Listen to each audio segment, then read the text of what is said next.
அனைவருக்கும் வணக்கம். இன்னைக்கான இந்த வீடியோவில் உங்கள் வீட்டில் பெட்டி பெட்டியாக தங்கம் சேர வேண்டுமா?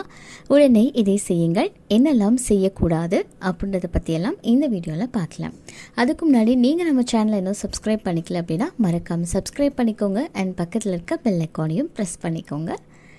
பொதுவாக பார்த்தீங்க அப்படின்னா இன்றைக்கி இருக்கக்கூடிய சூழ்நிலையில் ரொம்ப ஏறிக்கிட்டே போகக்கூடிய ஒரு விஷயம் அப்படின்னு சொன்னால் அது தங்கம் அப்படின்னு சொல்லணும்.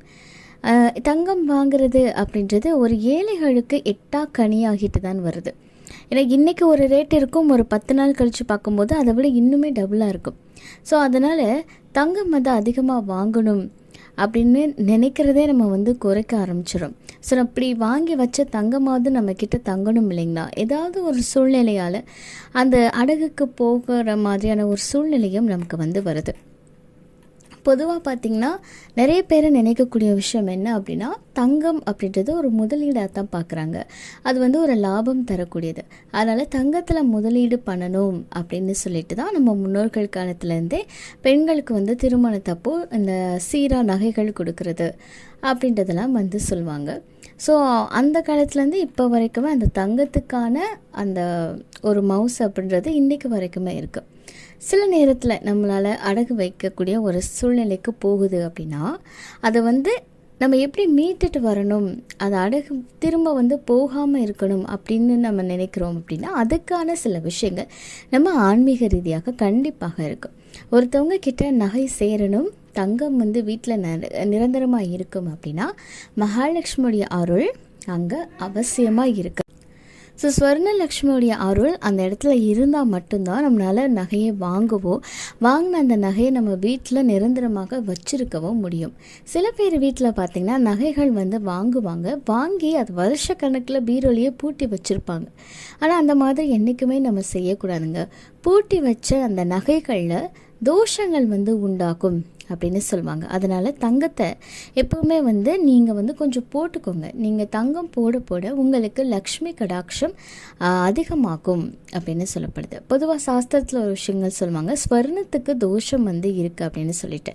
இப்போ நீங்கள் யார்கிட்டையாவது அடகு வச்சுருக்கீங்க, திருப்பிட்டு வந்துட்டீங்க அப்படின்னா அதை நல்ல உப்பு மஞ்சள் இது போட்டு கலந்து நல்லா சுத்தம் பண்ணிவிட்டு இல்லை பால் ஊற்றி நல்லா சுத்தம் பண்ணிவிட்டு தான் போட்டுக்கணும்.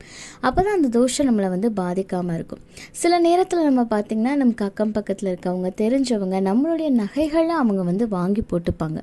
அந்த மாதிரி போடுறாங்க அப்படின்னாலும் அதில் தோஷங்கள் வர்றதுக்கு வாய்ப்பு இருக்குது.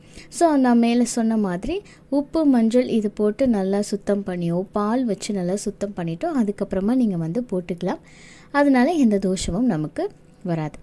இப்போ உங்கள் வீட்டில் அதிகமாக தங்கம் சேர்ந்துக்கிட்டே இருக்கணும் அப்படின்னு ஆசைப்பட்றீங்க அப்படின்னா நம்ம வாங்கக்கூடிய நேரமும் ரொம்ப ரொம்ப முக்கியம். இந்த நேரத்தில் நீங்கள் வாங்கும்போது மறுபடியும் நகை வாங்கக்கூடிய யோகம் அப்படின்றது உங்களுக்கு வரும். எந்த நேரத்தில் வாங்கணும் அப்படின்னு பார்த்தீங்கன்னா குளிகை நேரம். பொதுவாக இந்த குளிகை நேரத்தில் நம்ம எந்த செயல் செஞ்சாலும் மறுபடியும் அது நடக்கும் அப்படின்றது ஒரு நம்பிக்கை. அதனால் குளிகை நேரத்தில் தங்கம் வாங்கினா மீண்டும் வாங்கக்கூடிய யோகம் வரும். நீங்கள் புதுசாக ஒரு நகை வீட்டுக்கு வாங்கிட்டு வரீங்கன்னு வச்சுக்கோங்களேன், அது ஒரு வெள்ளை துணியில் முடிஞ்சு சந்தன குங்குமம்லாம் வச்சு பூஜை ரூமில் வச்சு ஸ்வர்ணலக்ஷ்மியும் குலதெய்வத்தையும் மனசார வணங்கிட்டு அதுக்கப்புறமா நீங்கள் போட்டுக்கலாம். அப்புறம் நான் முன்னாடி சொன்ன மாதிரி அடகு வச்ச நகை அப்படியே போடாமல் நல்ல மஞ்சள் கலந்த தண்ணீரில் கழுவிட்டு அதை ஒரு வெள்ளை துணியில் முடிச்சு மாதிரி கட்டி கல் உப்பு ஜாடி இருக்குது பார்த்திங்கன்னா அதுக்குள்ளே கொண்டு போய் வச்சுட்டு கொஞ்சம் நேரம் கழித்து அதுக்கப்புறமா நீங்கள் எடுத்துகிட்டு பூஜை ரூமுக்கு வச்சு அதே மாதிரி ஸ்வர்ணலக்ஷ்மி குலதெய்வத்தை மனசார நினச்சிட்டு இந்த நகை இப்போ அடமானத்துக்கு போயிட்டு வந்திருக்கு, ஆனால் இனிமேல் இது அடகுக்கு போகவே கூடாது அப்படின்னு மனசார நீங்கள் வேண்டிட்டீங்க அப்படின்னா அந்த நகை உங்களை விட்டு போகவே போகாது. மறுபடியும் நகை உங்ககிட்ட சேர்ந்து கொண்டே இருக்கும். இந்த தகவல் உங்களுக்கு பயனுள்ளதாக இருக்குது அப்படின்னா மறக்காமல் உங்கள் நண்பர்கள் கூட பகிர்ந்துக்கோங்க. மேலும் இது போன்ற ஆன்மீக தகவல்களுக்கு என்னுடைய சேனலை நீங்கள் சப்ஸ்கிரைப் பண்ணிவிட்டு பக்கத்தில் இருக்கக்கூடிய பெல் ஐக்கானையும் ப்ரெஸ் பண்ணிக்கோங்க. நன்றி.